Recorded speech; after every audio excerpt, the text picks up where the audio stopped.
Well, welcome everyone. I'm so excited you all decided to join us. I am a very special guest for you. Today, I am with the founder of LifeWave, the inventor, the scientist, the owner, and CEO, David Schmidt. And he is going to share with you some amazing information about this technology and how it works and what it can do for you as well. So David, thank you so much for joining us. I am so grateful you took the time to be here. And I'd love for you to get started with just sharing, how did you get started in this process of inventing? How did that look for you in the beginning? That's an embarrassing question. First, Dr. Stacy, thanks for having me. Great to be here. Always a pleasure to get an opportunity to speak with you. So thank you. I would say that I started from humble beginnings by taking apart my father's tools and my mother's appliances. So I was a very disruptive child growing up. I wanted to know how everything worked. So I would sneak down into our basement and take apart, the electric drill, and we had an induction heater. I remember taking that apart and the springs kind of flying everywhere. So it just started with this thirst for knowledge, and I would go down into our study, and I would sit in a chair, and I would grab books that were off the shelf. I would read the encyclopedia from front to back, and just want to know, how do things work? And so I started to, from a very young age, I just started getting ideas and started to experiment. And I found that I loved it. It was just so fascinating to me, and I couldn't get enough of it. Wow, that is amazing. And most kids don't do that as a child. Maybe tear things apart and don't put them back together, but then to figure out how to put things back together, that's amazing. So did you have a mentor growing up that taught you this, or that you looked up to in that department of inventing? Yeah, when I was about 13 years old or so, I joined a prayer group that was in my town. And I've been a Christian in my entire life, and a spiritualist, and I'm interested in learning about God and having a relationship with God. So I joined a prayer group, and the fellow that ran the group, his name was Vince Valancourt. He was a chemical engineer, and he had many patents. I think it was over 100 patents, and he had developed different medical devices in his career. And most of his time was spent with Johnson & Johnson. So I became friends with him, and because he was considerably older, he was really like a father figure to me. And he definitely taught me a lot about the process of inventing. And then eventually, when I went to college, I got a degree in computer science and management. And about halfway through, I realized that I did not want to be a computer programmer, that I wanted to be in research. So when I got out of college the first time, I went to Mr. Valancourt, and I asked him for a job, and he gave me a job at his company, and I got to work on designing medical devices as my first real job. So that was really fun. Wow. And where did that take you? Medical devices are kind of, controversial today, maybe, possibly, or maybe not. There are so many life-saving things. So what path did that take you initially in your career? Yeah, well, that was actually kind of interesting. The type of devices that we were working on were things like IV line sets, nasogastric tubes, and one of the projects I remember I really liked was we looked at coating some of the IV line sets with different types of metals like gold and silver and copper, looking for their antibacterial effects. So if a nurse, for example, didn't wipe down a line with alcohol and bacteria got into the line, these metals would kill off the bacteria.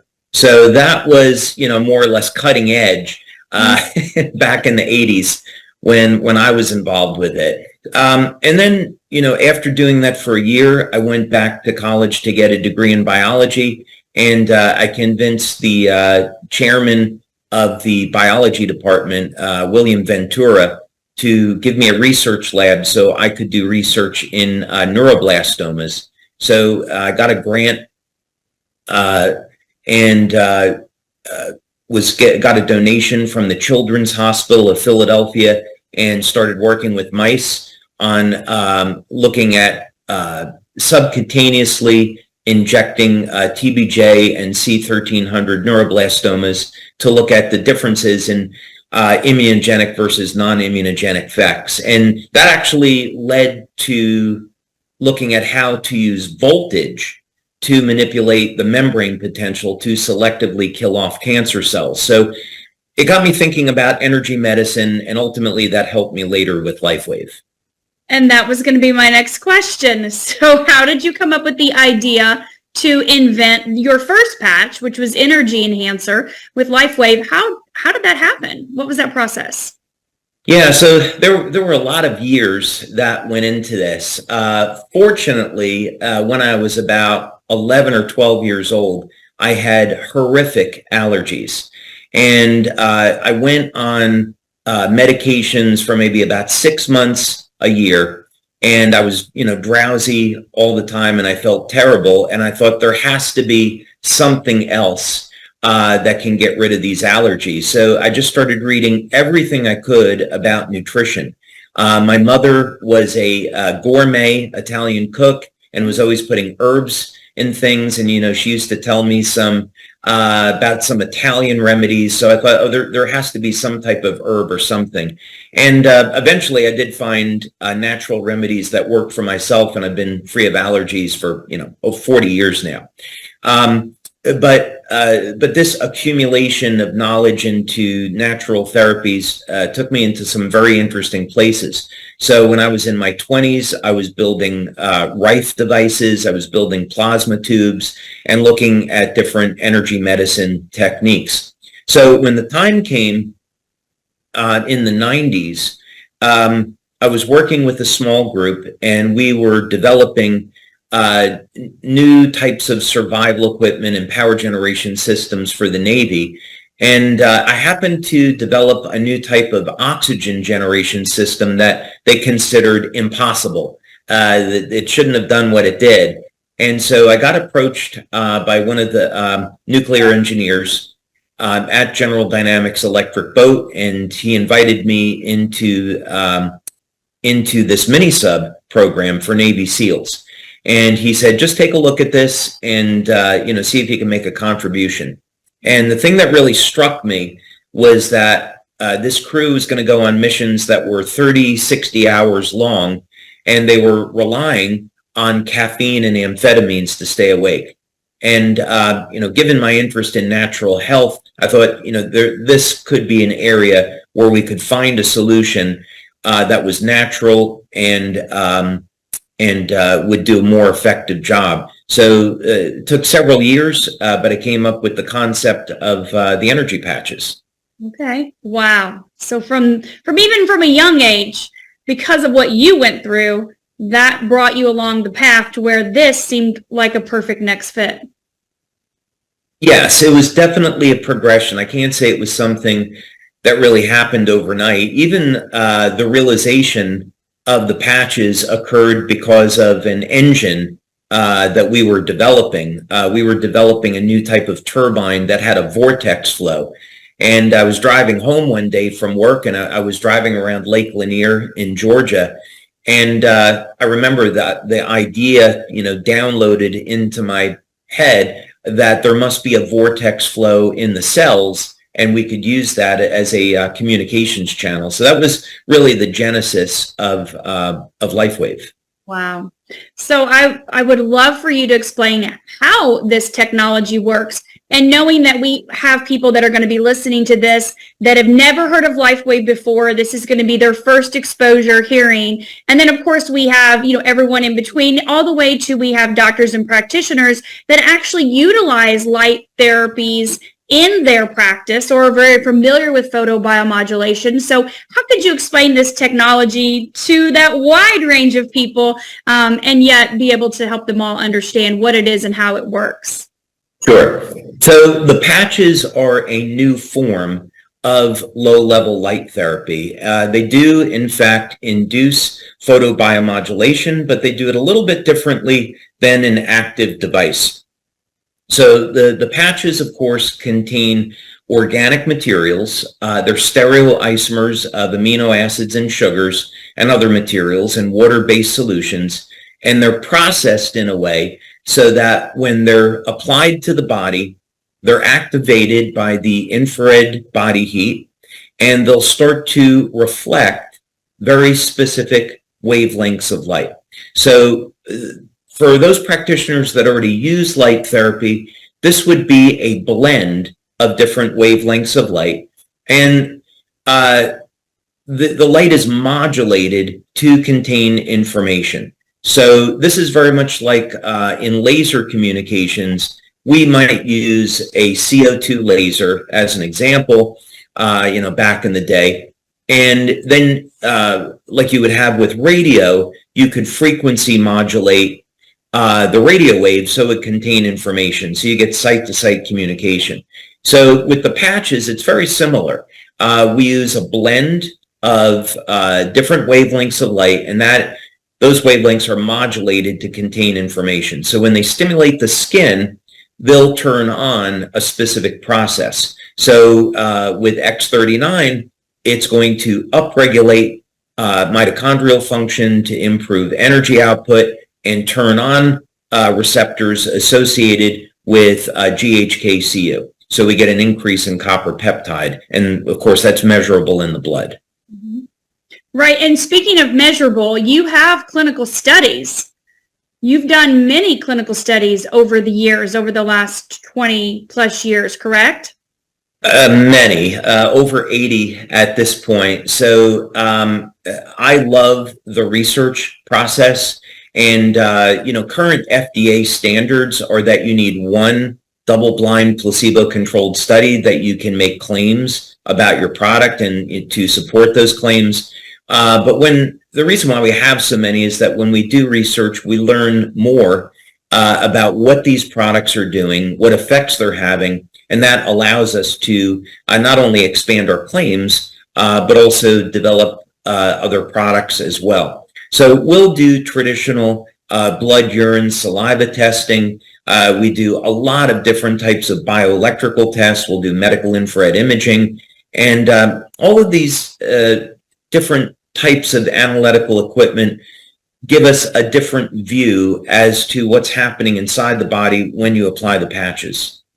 Okay. And so all the different studies show different things, and there are many. So if you had to pick, what would be your top 3 studies that you think are of most significance or relevance, or showed maybe the most that someone could go, because you have so many. And so if you're saying, hey, go check out our website, lifewave.com, you can find our clinical studies, what would be your top 3 picks? That's a tough one.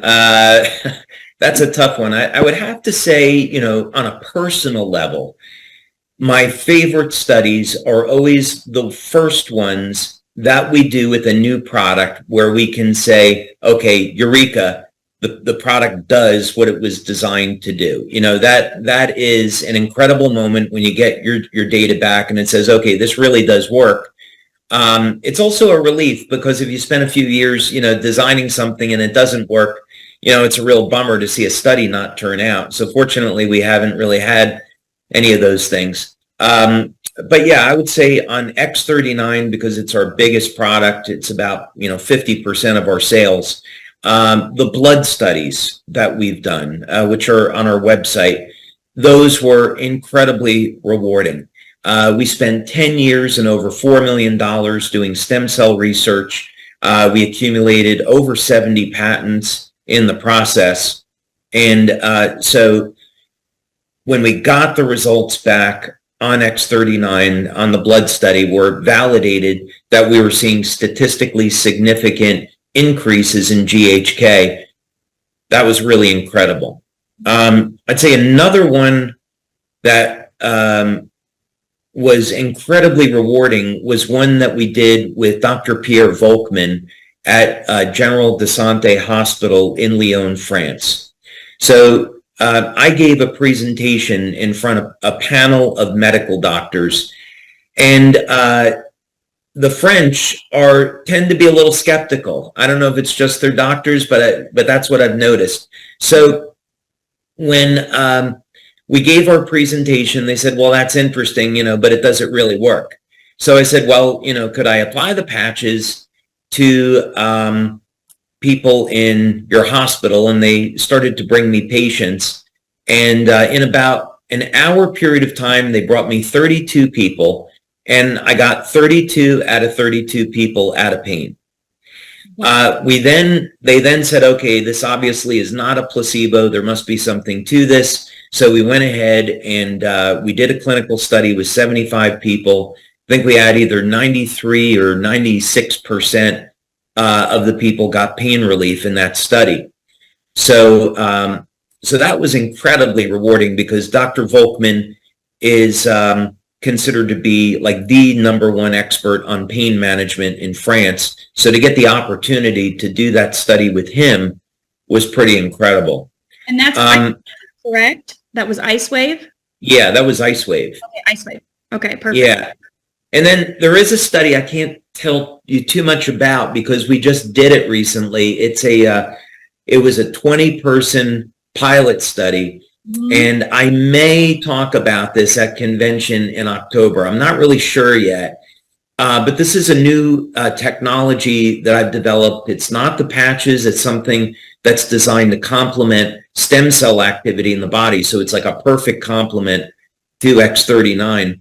And we found that within 15 seconds of using this product, that was the average response time in 20 out of 20 people. Within 15 seconds, we were seeing very dramatic effects within the body. And we recorded that with interstitial scanning, with a physio suite that had HRV. We also had a infrared camera set up so we could see how light emission in the body changed, which it did. And we also did a blood analysis and urine analysis. And the urine analysis was incredible because when we got the data back, it was able to very clearly show the method of action. So I'm really excited about this product. Okay, so let's just jump forward a little bit there. So I was going to ask you what was coming down the pipeline. So you may or may not share a little bit with us, but 15 seconds and 20 out of 20 people, that was the average, was 15 seconds that you could see measurable differences from this technology that you've invented that's not even on the planet yet for public consumption or use. Yeah. So what I would say about this is on the 20 people, the worst that we did was 2.5 minutes, and the best we did was 3 seconds. So as an example, I'll give you an example. We had a woman that came in that was in her 60s, and she had had a heart attack. And so when we connected her on HRV, and heart rate variability is going to measure the ratio of muscle contractions in the 4 chambers of the heart. What you can see irregularities when someone's had, a heart attack. So what we found was that the HRV normalized within about 2 to 3 minutes of using this product. With the infrared camera, it was really striking. We had seen with EEG, by the way, we saw a change within about 10 to 15 seconds. Biopulsar was about 10 seconds. You could see a change. That's going to measure, I think it's 48 different regions in the body, the bioelectrical regions in the body. The infrared was wild because right after people took this product, about 1 to 2 minutes later, you could actually see on infrared white light coming from their throat and from their head. That was really extraordinary. But it was the urine data that was to me the most interesting because objectively what it showed was how the product was doing what it was doing, and it showed an uptick in protein synthesis and amino acid utilization by 100 times over baseline. So we now, after completing the pilot, we're moving to a double blind that's going to be 6 months. So what we're going to be, this will tell you a little bit about the product. We're going to be looking at the effect on telomeres. We're doing gene mapping to see the effect on gene expression. We'll, of course, do blood panels to look to make sure there's no adverse effects. So we'll look at CRPs and inflammatory cytokines. And we use another device called a Menelascan. One of the things that it will do is monitor mitochondrial function. So as long as the urine data continues to hold, it means that we're going to see an uptick in mitochondrial energy. Wow. And we want this now. So you mean yes. we wait 6 months for the studies? Of course, you're utilizing this, correct, currently? Yeah, I do have to say that it does have a side effect, which is in about, we had a trip to Aruba, and I had been using this product for about 3-4 weeks before Aruba, and I lost about 3 inches of fat around my waist. So this seems to upregulate and increase beta oxidation. So we'll continue to monitor that. But, next year is our 20-year anniversary, and we want to do some special things for 20 years. So we do, and this is it, right? We're going to roll this out. Well, I don't want to make any product announcements, but I'd say that we want to do a lot of special things for the 20-year anniversary. We are looking forward to that. Wow, David, that's amazing. So, gosh, how can you top that? But I do want you to talk a little bit about the most recent patch that you invented, which was the X49. And a lot of questions around, you have X39, X49, they sound similar. Does X49 activate stem cells? How is it different and or the same? And obviously together, you've done clinical studies with those together and separately. So the big question people have are, what is it doing hormone-wise, and how does it play in with stem cells, if it does? Yeah, so those are all great questions. So the first thing is that X39 elevates GHK-Cu, so that's a glycine, histidine, lysine peptide. And glycine is ubiquitous. It's found throughout the body, very common amino acid. And the interesting thing about GHK is that it is a very high affinity for binding with copper. So it readily binds with copper, and as a result, both GHK and GHK-Cu have distinct and similar metabolic effects. But its really big advantage is that it can help to modulate about 1/3 of the human genome. So we know from epigenetics that as people age, there are certain genes that are supposed to be on that get turned off, and likewise certain genes that are supposed to be off that get turned on. And copper peptide has the ability to reset about 1/3 of the human genome back to a more youthful state. So you could say this is, in essence, partial age reversal. And one of the genes that copper peptide, the GHK, is going to activate is P63. So P63 is responsible for mobilizing or activating stem cells. So this is why we recommend that everyone use X39, because it has such broad effects, and that's the one that people should start with. Now, X49 was a very natural addition to our product line because it's AHK-Cu, which is an alanine histidine lysine peptide. So alanine is a little bit more laser focused as opposed to GHK.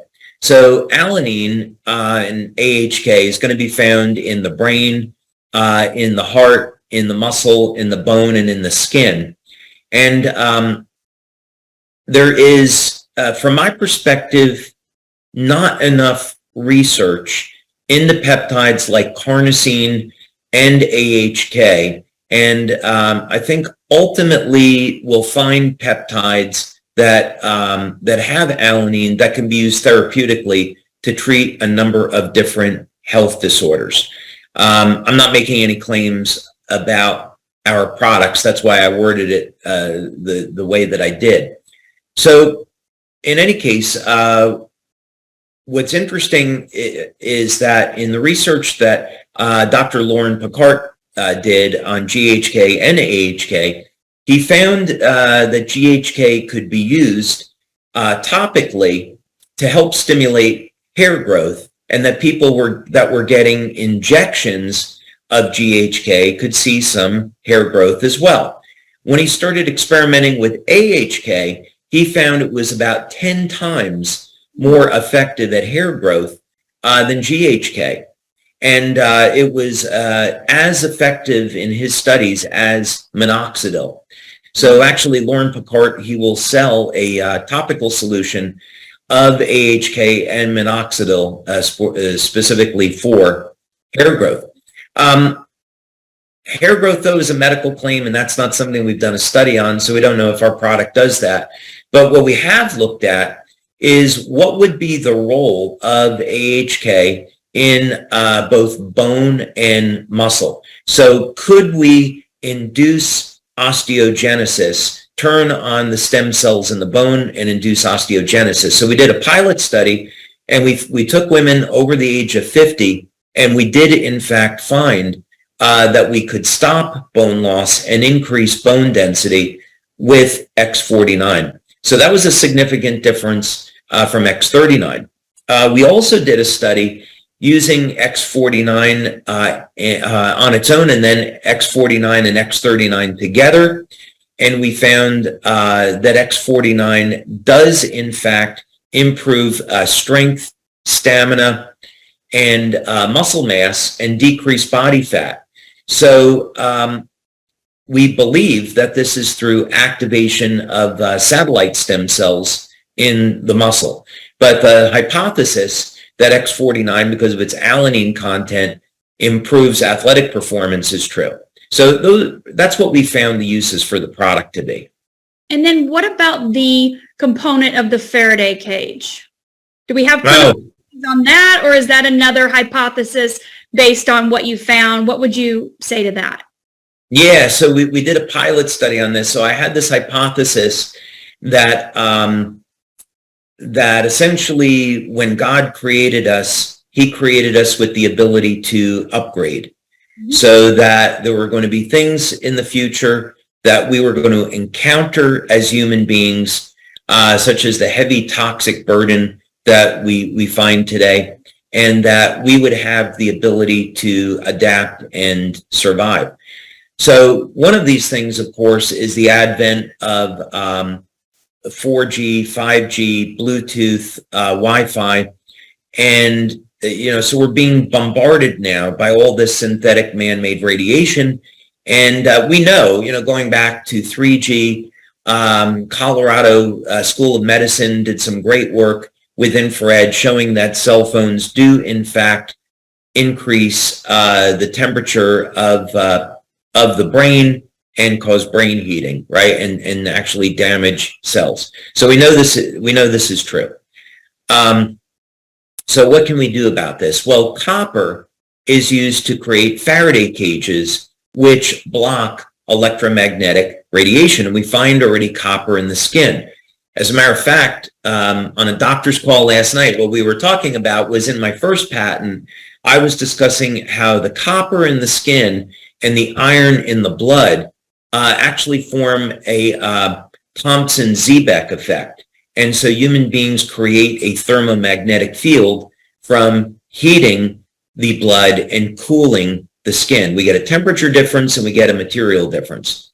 But in any case, what's important about this is our levels of copper decrease with age, and also our diets today are depleted of copper. And so what do we do about this? Well, the idea is that if we can take peptides that bind with copper and increase their presence in the skin, we might be able to use those peptides to block radiation. So there is actually, in fact, a study on copper peptide and its ability to protect women from radiation when women are going through chemotherapy and radiation treatments. So we did a preliminary study.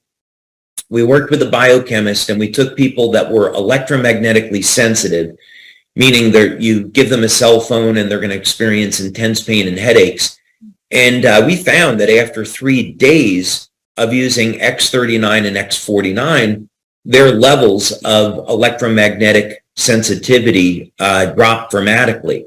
Now, we did that just before the pandemic, and the study was going to finish up, but because of the pandemic, the clinic shut down, and we never got the opportunity to go back and finish the study. But we got preliminary results, and we're really excited about that. Wow, thank you. That's great information. So I want to kind of piggyback off of that. I love how you're just feeding into my next question with talking about the pandemic. You know, health of our Americans and the world, the population, has definitely been damaged. Our health, right? Our immune system, what we're dealing with. I always say people have a grocery list of issues, right? Of little symptoms, things they want to check off. Well, that list has now become like a family of 20 long for one person. So if you were to talk to the population today, 3 years later, what would you recommend for patches? What would be like your top 3 patches you would recommend for them to help with the symptoms, the issues that people are dealing with that have just really gotten out of control, honestly? Yeah. So, the first thing is I'm not a medical doctor, and we don't make any medical claims. So I want to take a step back for a moment and talk about maybe what the problem is in that light, and then recommend a few things. So first, at this point, I think we could say that nearly the entire population has the spike protein in their body, either through vaccination or through having COVID or being in proximity to someone that had COVID, or people in a relationship, and they're gonna get the spike protein. So we know today that this is causing very serious long-term effects, and these effects, as we've seen in our studies, we did 2 studies on the mRNA vaccines. So what we see is that post-vaccination and post-getting COVID is that people have continued elevated levels of fibrinogen. They have elevated white blood cell counts, and they can even have mutation of the white blood cells. So unfortunately, many of the doctors that I speak to, we believe that over the next few years, there are going to be some dramatic increases in autoimmune disorders and cancer as a result of people's immune systems being worn out. So that's the bad news. The good news is that there are any number of different ways for people to get the inflammation under control and to decrease the burden on the immune system. So what are some things, that we know that can do that? First, I would reference some of the work that's being done by Dr. Peter McCullough.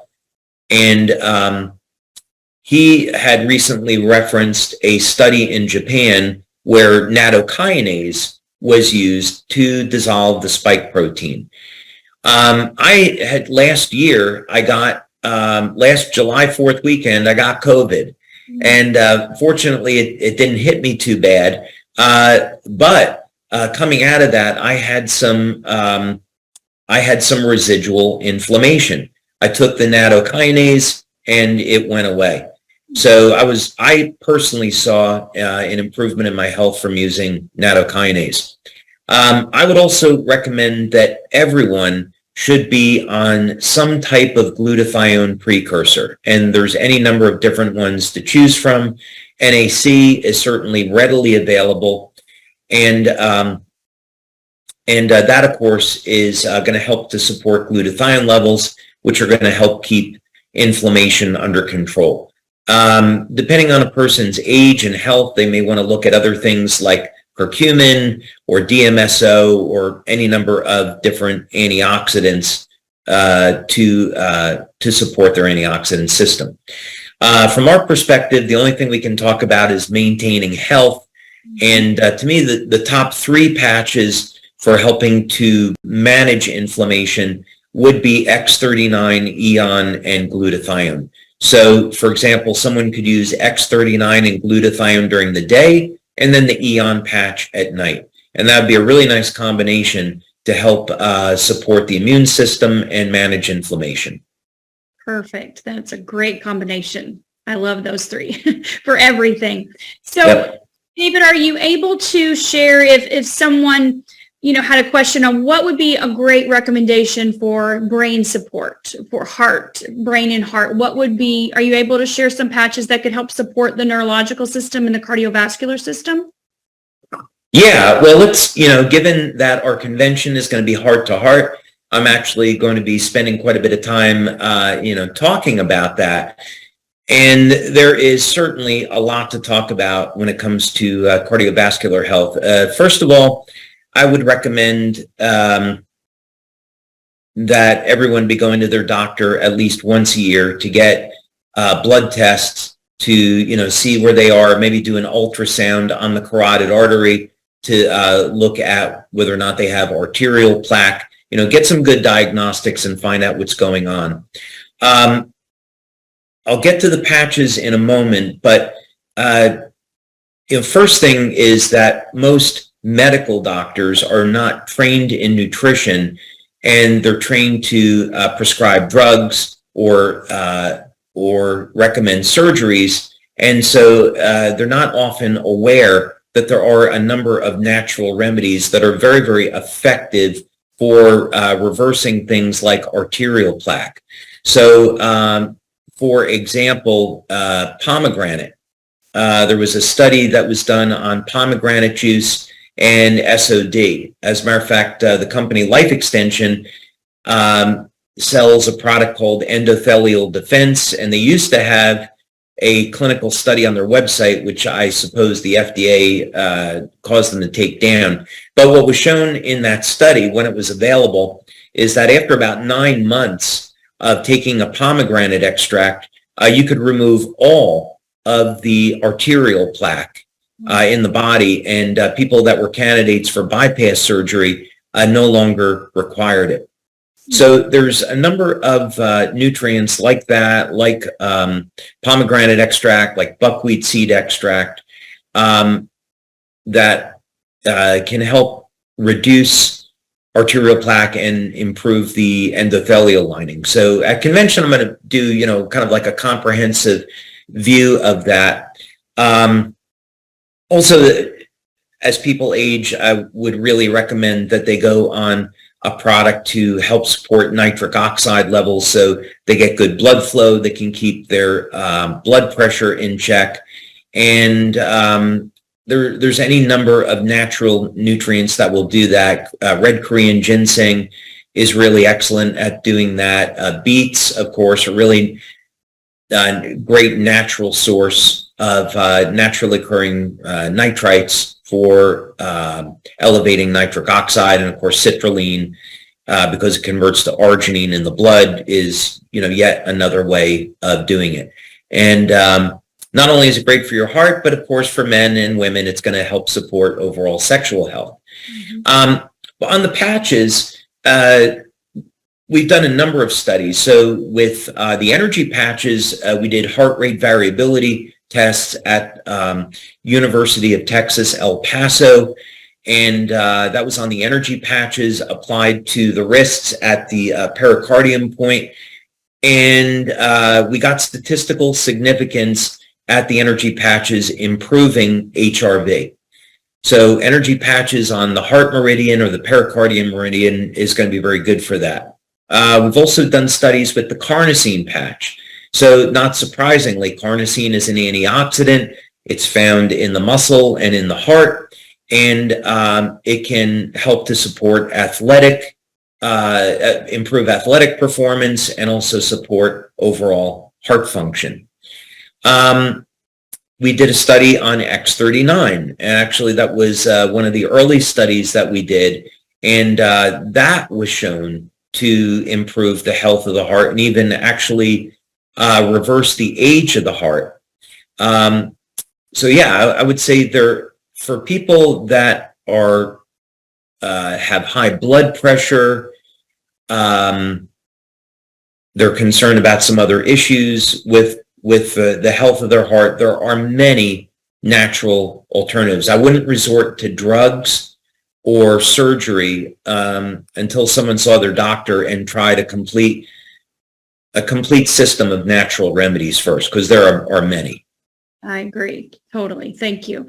So one other question on patches, and then I'll move on, or on a system in general. So with hormones, I know for you, your latest creation invention that has been brought to market is the Shine and Dream for your own need of turning 60 back in April to Right. your own body. And so could you talk a little bit about male and female hormones and what would be your recommendation or suggestions for that?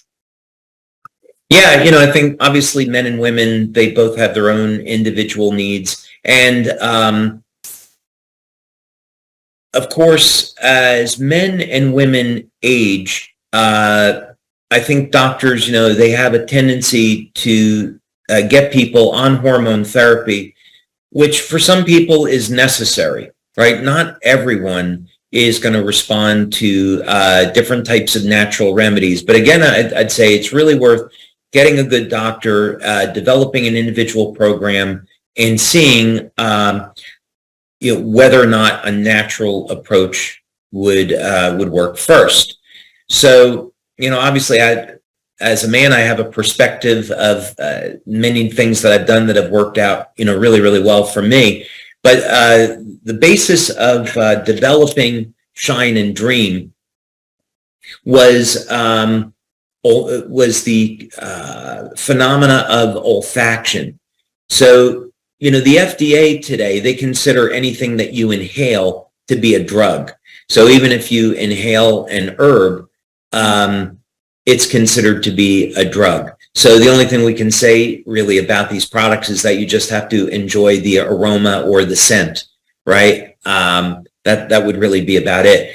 But there was a scientist that discovered that inhaling truffles, not the chocolates, but the fungus, that inhaling the truffle mushrooms, they contained natural androgens, and they could in fact elevate testosterone in both men and women. And women, of course, they need testosterone just as much as men do, even though we think of it as being, a male hormone. And so I reached out to this scientist, and he had cultivated a specific type of truffle for this, but he wasn't able to reproduce it. So I thought, well, I'm sure there's other things in nature that contain some of these natural androgens, and there must be a way that we can optimize this. So I spent a few years, and I focused in on pine pollen, but a very specific type of pine pollen, and found that it had an excellent profile for both men and women in terms of natural androgens, and also being a natural source of DHEA, and blended the pine pollen with a number of different essential oils and herbs to optimize the effect. So Shine basically is going to help to support healthy testosterone levels in both men and women, and Dream is going to support sleep. And actually, when I was developing Dream, when I came up with the first formula and I was checking the scent, I got home that night about 6 o'clock and I felt exhausted. And I didn't realize that I had overdid it. And it was a Saturday, and my kids invited me to dinner.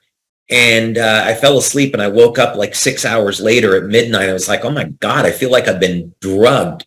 But I had inhaled an enormous beaker, of this, which we don't recommend. But yeah, we did in fact, find out that that dream works extremely well at inducing sleep. And of course, that's going to help to improve levels of GABA, BDNF, melatonin, and other hormones in the body. Wonderful. Thank you. All right, David. Well, I appreciate that information on some of the patches and products. That's a very, very beneficial, I know, for everyone. So my question next is, all of this is housed inside of LifeWave, which is a multi-level marketing company. And when you're especially talking to a lot of just people, but doctors and practitioners, they want to know, why did you choose MLM? I'm grateful you did, because it's my modality of choice for building a business for 20 years. But why have you chosen that yourself? And were there any, were you like all in, gung ho, let's do this? Or were you skeptical about it? How'd you feel about that? I'm not sure I chose network marketing. I think that was the path that was put before me. That's what the Lord intended. I was against network marketing. When I started the company in 2002, it was July of 2002. I had some early samples of the product, and I went out to the Mr. Olympia conference in Las Vegas, and I thought, oh, this could be a good opportunity to, see what the interest level would be. So I got a table there, and on the way out to Las Vegas, I met this guy, Dave Savola, who was #1 distributor in a network marketing company, and we got to talking, and he said, you have the perfect product for network marketing. And I said, well, I don't know about your industry. I haven't heard such good things, so I don't think that's the direction I would go in. And then, along the way, I met different people, and I met this guy who was interested in investing, and he was in construction. So he said, let me have you talk to a medical doctor.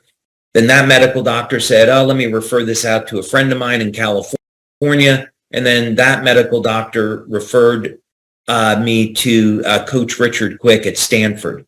Mm-hmm. And I thought, okay, and then I flew out to Stanford to meet with Richard Quick, who is a 6-time U.S. Olympic coach, and said, the reason why I'm here is because of networking. And so in August of 2004, I started LifeWave as a network marketing company, and 3 months later, in November, we went to market and we did $500,000 in sales our very first month.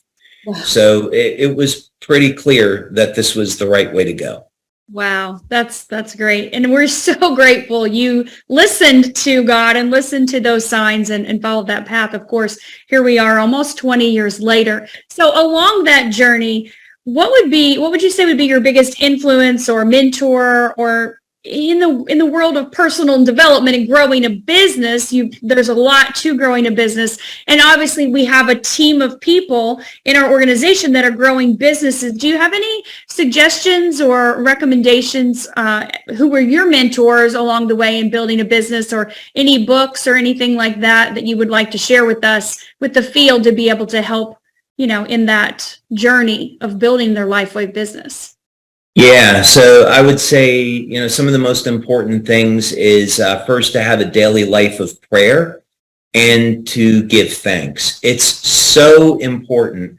We already know it's important in our personal lives when we're in a relationship to give thanks to our partner. When our partner does something or our kids do something, and we show appreciation, we know that builds and strengthens the relationship and brings us closer to people. Well, it's extremely important to give thanks to God and to have a relationship with God and have a life of prayer. So I would say set aside some time. I like to do a Bible study or have a prayer in the evening before I go to sleep. And then that gives me a chance to meditate and, think about those things. And that's really made an enormous difference in my life. And I really wouldn't be here today if it wasn't for that, if it wasn't for God. And also what I would say is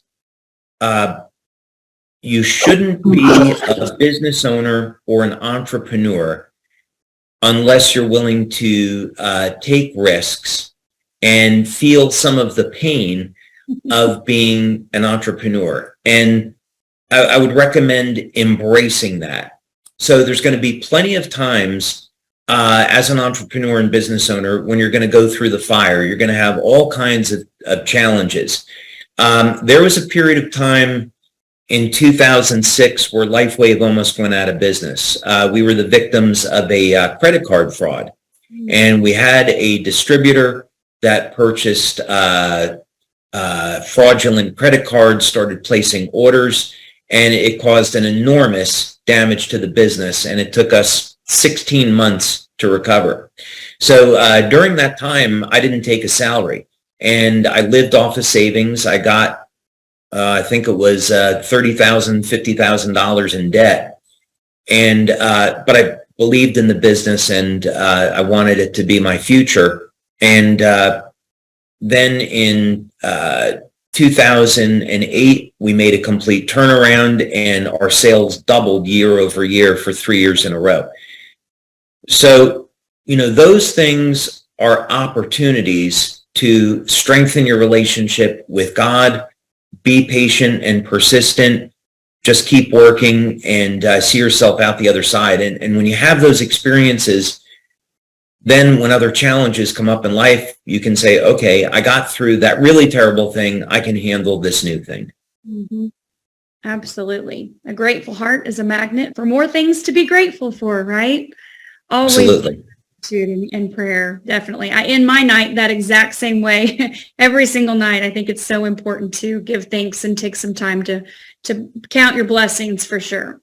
So David, to wrap up, can you share with us, what's the future of LifeWave look like to you?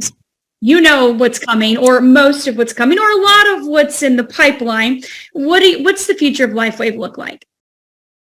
Yeah, so I'll have to be careful here that I don't give away too many things. And I do want to unveil some new things at convention in October. LifeWave, we started as a patch company, and we migrated into a health technology company, and now we're really a technology company. And that's an important distinction because of where it is that we're going. We will continue to release new health products and health technologies, but we're branching out far beyond that, not only to expand our business opportunity, but also to empower people. So, for example, one of the things that I showed at a previous convention that we've continued to work on is an agricultural system. So, it's no surprise that our food supply is corrupt, and it's only going to continue to get worse with GMOs and with the way regulations and the government has positioned things. So people are going to need access to fruits and vegetables that have not been corrupted. So we've been developing a new type of agricultural system that uses technology to grow fruits and vegetables that are beyond organic. And they can do that right from their home, and the system is scalable, and they'll be able to do that on whatever level they want, something very small or something very, very big. So that's something new that's coming down the line in the future. There's another project that I talked about last year, and I may talk about it again this year at convention. Not that. I may talk about that. No, this is actually a completely new technology, and yeah, I don't think I want to talk about it right now. But I think what I would say is that we're branching out far beyond health products, and we're looking at helping people to be independent in all the ways that really matter in life, so they can be sheltered from some of the things that are coming down the road. So when when we're thinking about the future, we're thinking 3, 5, and 10 years down the road. I guess one thing that I could say is, we released last year our humanitarian drone, and we did that so we could continue to foster our relationship with the Red Cross. But I also said there was technology in the drone that we were developing to become a future LifeWave product, and that's absolutely true. So if you come to convention this year, you might see a little bit more of that. Wonderful. Well, we are excited about that. I love the idea of being able for you to do that, for us to create many different avenues for us to be able to help ourselves, not only in business, but our own lives. We're searching, right? We are out there searching for ways to be able to be self-sustainable. So thank you for being open to that and taking that information and applying it and being willing to bring those types of things to market in the future. So we are so grateful and looking forward to that. Well, David, I am just beyond in gratitude for you taking the time to be here with us, to pour into us and answer the questions that I have. And I know that the field has. Do you have any last things you'd like to share before we hop off of here tonight? Yeah, well, thank you, Dr. Stacy, for your time, and always a pleasure to get a chance to speak with you and to your team. And I think just in closing, we all go through different struggles in life, whether or not that's going to be with our health or our finances, family problems.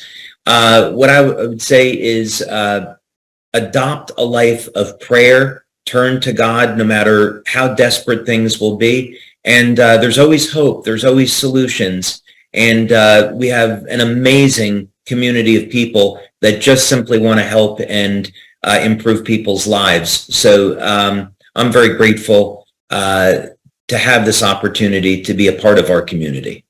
Wonderful. Thank you so much, David.